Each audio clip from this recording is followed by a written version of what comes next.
Acid प्रहारबाट ती महिलाको देब्रेकान र गालामा घाउ भएको छ। उनलाई घोराई स्थित राप्ती उपक्षेत्रीय अस्पतालमा प्रारम्भिक उपचारपछि थप उपचारका लागि नेपालगञ्ज मेडिकल कलेज कोलपुर ल्याइएको हो। दाङका व्यापारी राजकुमार श्रेष्ठलाई अपहरण गरी 3 करोड असुल गर्न खोजियो।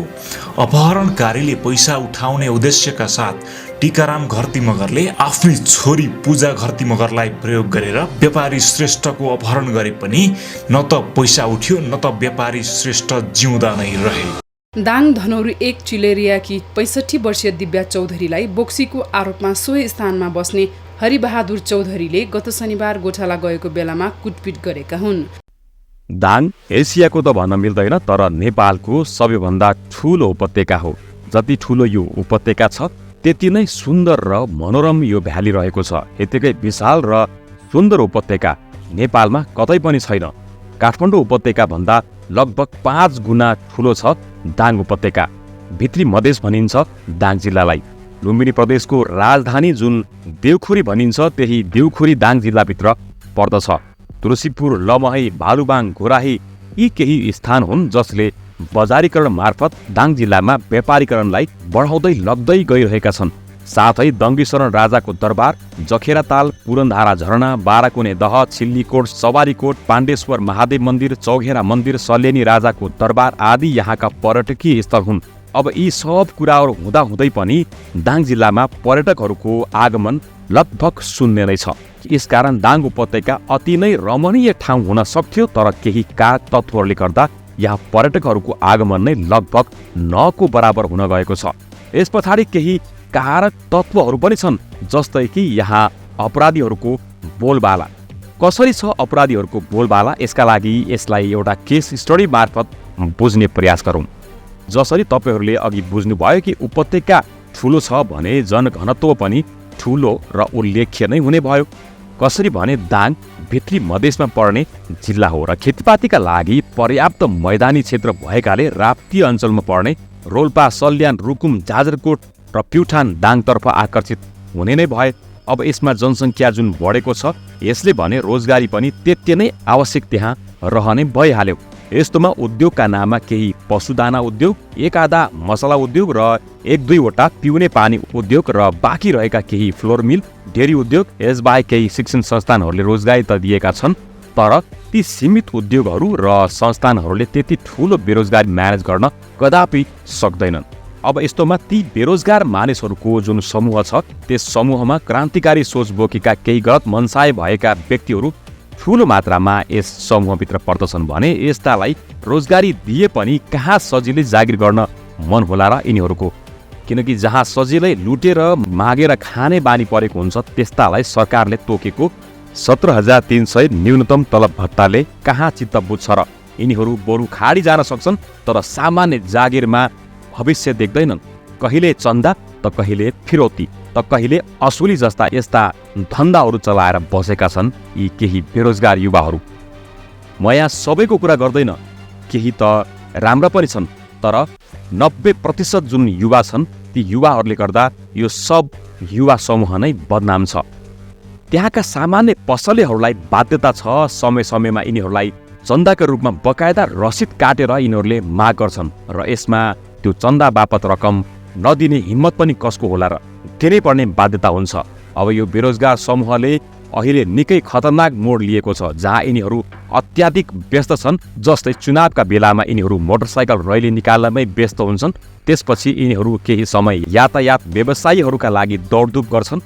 एउटा यातायातको अर्को यातायातसँग विवाद भयो भने यिनीहरू दादागिरी गर्नका लागि पक्ष विपक्षको रूपमा खडा भइदिन्छन् अनि power to power show off गर्ने खेलो चलिरहेको हुन्छ। त्यसपछि यो दाङको बेरोजगार समूह खोलाहरूबाट गिट्टी बालुवा उत्खनन गर्ने गराउने काममा व्यस्त हुन्छन्। त्यसपछि बाँकी रहेको समयमा यो दाङको बेरोजगार समूह स्कुल, कलेज जस्ता ठाउँ र ससाना जुन घरहरूमै उद्योगका रूपमा दर्ता भई 3 देखि 4 जनालाई मात्र रोजगार दिन सकेकाहरूलाई समेत चन्दाको आतंकमा राख्छन् र लुट्ने काम गर्छन्। त्यसपछि बाँकी अझ रहेको समयमा यिनीहरू त्यहाँका सहकारी, लघुवित्त र रिकन्डिसन हाउसेसका लागि रकम असुली गरिदिने काममा लाग्छन्, जसमा पीडितको घरमा पुगेर गुण्डागर्दीको शैली देखाउँछन्। त्यसपछि पनि अझ बाँकी रहेको समय हुन्छ भने यिनीहरू 100 को लगानी धन्दामा केही रकमको ब्याजको स्याज जोडेर असुली गर्न खोज्दा यिनीहरूलाई नै सम्झिने अवस्था आउँछ र यिनीहरूले साहुकारसँग मिलेर पीडितलाई किडन्याप समेत गरेर लुकाएर कुनै ठाउँमा राखेर लिएको ऋणको 5 देखि 6 गुणा बढीको रकमको कागजात गराई छोडिदिन्छन् र बेला बेला सोही कागजात देखाएर र त्यसलाई आधार बनाएर अनावश्यक टर्चर दिने काम गर्ने गर्छन्। यिनीहरूको धन्दा नै त्यही हो। त्यसपछि यिनीहरू जग्गा जमिनको दलालीमा समेत लागेका हुन्छन्। दाङभित्र दुखी पीडित र घाटामा चलिरहेका ससाना कस्मेटिक पसलदेखि लिएर खाजाघर चलाएर बसेका मानिसहरूलाई कुना काप्चामा रहेका विवादित जग्गाहरूलाई सट्टाबट्टीका नाममा लेनदेनको कागज गराउने अनि बाँकी रहेको रकमलाई नेपाली कागजमा तमसुक समेत गराई 25सम्म पनि पीडा दिने काम गर्छन्। अब यसपछि बाँकी उनीहरूको जति समय बाँकी हुन्छ यिनीहरू आँखा लगाएर बसेका हुन्छन् कि कुन व्यापारी नयाँ आएको छ बजारमा र उसको ब्याकग्राउन्ड के कस्तो छ, कुन पार्टीको सम्बन्ध छ उसँग र कति पैसा बैंक खातामा उसको रहेको छ। अब यो सब थाहा पाइसकेपछि यिनीहरूको समूहले प्लानिङ गरी त्यस नयाँ कारोबारी तथा व्यापारीलाई आफ्नो घेरामा पार्ने प्रयास र प्लानिङतिर लाग्छन्। अब यिनीहरूको पनि एरिया हुन्छ। एउटाले अर्काको एरियामा प्रवेश गरेर केही दखल गर्न पाउँदैन किनभने यिनीहरूले आफ्नो एरिया तोकिसकेका हुन्छन्।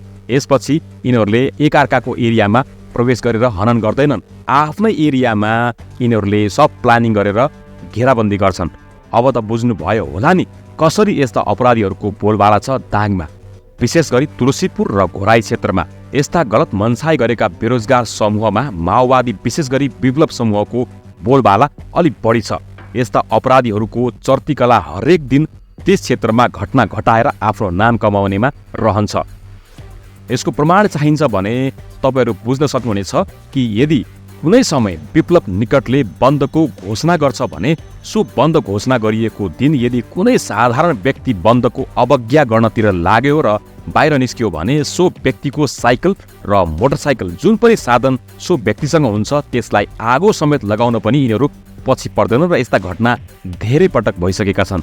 अवस्था यस्तोसम्म पनि छ कि प्रत्येक दिन पुलिस प्रशासन ती अपराधीहरूको खोजीमा निरन्तर लागि परेको हुन्छ। तर कानुन त्यस्ताको खोजीमा लागे पनि केही ठूला भनिने अफसरहरू सरुवा भएर दाङ गए पनि त्यहाँका इलाका प्रहरी कार्यालयमा पुग्दा त्यहाँका लोकल जुन स्थानीय बाहुबली भनिन्छन् ती अपराधीहरूले रातो भालेसँगै रक्सीका रक्सी कार्टुन लिएर भेट्न पुगेका हुन्छन्। आफ्नो वर्चस्व कायम गर्न खोजेका हुन्छन्, आफ्नो सम्बन्ध घनिष्ठ राख्न खोजेका हुन्छन्। यसरी राजनीतिक पार्टीहरूको साथ पाएपछि पुलिस प्रशासनलाई पनि कन्ट्रोल गर्ने नै भए यी अपराधीहरूले। अब बाँकी रह्यो मिडियामा यिनीहरूको डर एकदमै क्लियर देख्न सकिन्छ। यसको प्रमाण हो केन्द्रीय तहबाट मिडियामा आएपछि त्यहाँका लोकल मिडियाले घटना घटेको त भनेर छाप्छन् या बोल्छन् तर त्यहाँका गुण्डा नायके बाहुबली अपराधीहरूको बारेमा कुनै लेख लेखेको देखिँदैन पाइँदैन, जबकि यिनीहरूले त्यहाँको लोकल मिडियालाई पनि कन्ट्रोल गर्ने रहेछन् भन्ने कुरा पनि यस कुराबाट स्पष्ट प्रमाणित हुन्छ। अब यस्तोमा आम सर्वसाधारण कसरी सुरक्षित छ भन्ने प्रश्नको जवाबको खोजी चल्दै गर्दा त्यहाँको व्यापारी वर्ग कसरी सुरक्षित छ होला भनेर यो आफैमा दुविधाको कुरा बनेको छ।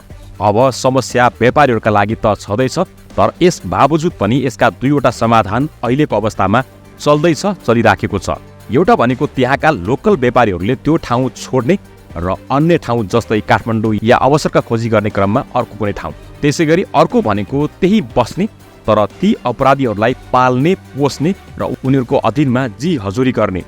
अपराधीहरूलाई पाल्ने भन्ने कुराको उदाहरण यसरी पनि लिन सकिन्छ। त्यहाँका इट्टा भट्टा, त्यहाँका कुनै पनि दाना उद्योग, त्यहाँका कुनै पनि स्कुल कलेजहरूमा तपाईँ हेर्नुभयो भने उनीहरू सबैका आफ्ना गुण्डाहरूका नायकहरूलाई उनीहरूले राखेका हुन्छन्, पालेका हुन्छन्। कुनै आफत आइपर्यो भने या कुनै विरोधीले त्यहाँ आक्रमण गर्यो भने त्यसको जवाबमा उनीहरूसँग पनि त्यो ब्याकअप उनले राख्नै पर्यो। त्यसकारण यहाँनिर ठुलो पाल्ने पोस्ने खेल चल्दैछ। यसमा अर्को पनि तह यानि कि लेभल छ जसो अपराधीहरूलाई पाल्ने भन्ने कुरा गर्दा त्यो कसरी होला भनेर सोध्नुभयो भने तपाईँहरूले मिर्जापुर फिल्म हेर्नु भएको होला। त्यसमा जसरी एउटा मिर्जापुरले पुरा पूर्वाञ्चललाई नियन्त्रण गर्ने गरेको हुन्छ ठिक त्यसरी दाङमा धेरैवटा अपराधिक क्षेत्र वा समूहलाई तुलसीपुर क्षेत्रले कन्ट्रोल गर्ने गर्दछ। यदि तपाईँ साँच्चै नै बुझ्न चाहनुहुन्छ भने यसमा कुनै दुई मत नै छैन। दाङभित्र विशेष गरी तुलसीपुरको अवस्थाको बारेमा बुझ्ने प्रयास गर्नुभयो भने थाहा पाउनुहुनेछ कि यो आपराधिक घटनाको हब नै हो। यो कुरा थाहा पाउनका लागि कुनै पनि नयाँ प्रहरी जो दाङ सरुवा हुने गर्दछ उसले यो नेगेसन पाएकै हुन्छ। यो कुरा हामीले होइन, 2077 साउन 8 गते बिहिबारका दिन तुलसीपुर अनलाइनमा प्रकाशित अन्तर्वार्ता जुन इलाका प्रहरी कार्यालय तुलसीपुरका इन्चार्ज तथा प्रहरी नायब उपरीक्षक शिवबहादुर सिंहसँग गरिएको कुराकानीमा आधारित छ। उनले सङ्केत गरेका थिए तुलसीपुरबारे यस्ता डरलाग्दा कुरा सुनेका रहेछन्। त्यो के भने विशेष गरेर राष्ट्रिय लेभलमा मात्र होइन, अन्तर्राष्ट्रिय लेभलमै बदनाम भएको ठाउँ र अपराधका घटना बढी हुने भएकाले संयुक्त राष्ट्र सङ्घले नै सूचीकृत गरेको ठाउँ रहेछ तुलसीपुर। कुनै विदेशी नागरिक त्यहाँ गएर बस्न नसक्ने कुरा पनि उल्लेख छ। विदेशी नागरिकहरू एनजिओ आइएनजिओको कार्यक्रम लिएर त्यो ठाउँमा पुगे पनि दिनभरि त्यहाँ काम गर्ने र बास बस्न त्यहाँबाट अन्य ठाउँमा पुग्ने, यानि कि घोराई या अन्य लमय कतैतिर बस्ने, तर तुलसीपुरमा बास नबस्ने भन्ने खालको ट्रेड इन्स्ट्रक्सन रहेछ। किनकि अन्य ठाउँ जानुको कारण केही नभएर शान्ति सुरक्षाको नै कारण हो भनेकाले अझ विचलनको अवस्था बनेको छ। अब त थाहा पाउनुभयो होला कि यस्तो छ दाङ झन् त्यो माथि पनि तुलसीपुर। यो भाइलेन्स, यो प्रहरीको नियमन र अपराधीहरूको गतिविधि यी सबै एउटा ठुलो चलचित्रको सानो सिन भए जस्तै हो। दाङमा प्रत्येक वर्ष अपराधिक घटनाहरू बढ्दै गएको पाइन्छ। दाङ र क्राइम सधैँ एउटा नेभर एन्डिङ प्रोसेसको रूपमा रहेको छ। अब यी सब घटनापछि हाम्रो भनाइ के छ भने समाजमा यस्ता अपराधिक घटनाहरूलाई राजनैतिक दलको संरक्षण हुने र अपराधीहरूलाई बचाउनका लागि पैरवी गर्ने भएकोले यस्ता घटनाहरू कम हुन नसकेको हो। यसका लागि सबैभन्दा ठुलो दोष राजनीतिक पार्टी जुन आफूलाई क्रान्तिकारी भनेर जुन आफूलाई प्रचार गर्दै हिँड्ने गरेका छन्, ती क्रान्तिकारी पार्टीको खोल ओढेर यी बेरोजगार युवाहरूको समूहले जुन तरिकाले गतिविधि गर्दैछ त्यसको परिणाम हो दाङ जिल्लाको विकास हुन सकेकै छैन। यस्तै रह्यो भने दाङ जिल्ला भन्नका लागि ठुलो उपत्यका हुनेछ, तर विकासको लागि त्यहाँ जिरो विकास देखिनेछ। हामी आशा गर्दछौँ कि अब केही समयपछि दाङ सुध्रिनेछ। दाङका युवाहरूमा केही जुन गलत मनसाय गरेर बसिरहेका छन् उनी सुध्रिनेछन्। यदि दाङ जिल्लाका युवाहरूले चाहे भने दाङ जिल्ला सुध्रिन सक्छ, दाङ जिल्ला बन्न सक्छ। किनकि हरेक कुरामा सरकारले मात्रै गर्छ या सरकारले गर्नुपर्छ भनेर हुँदैन। केही प्राइभेट सेक्टरबाट पनि त्यस्ता खालका सोचहरू अगाडि आउनुपर्छ र देश विकासमा दाङ जिल्लालाई माथि लिएर आउनुपर्छ। धन्यवाद।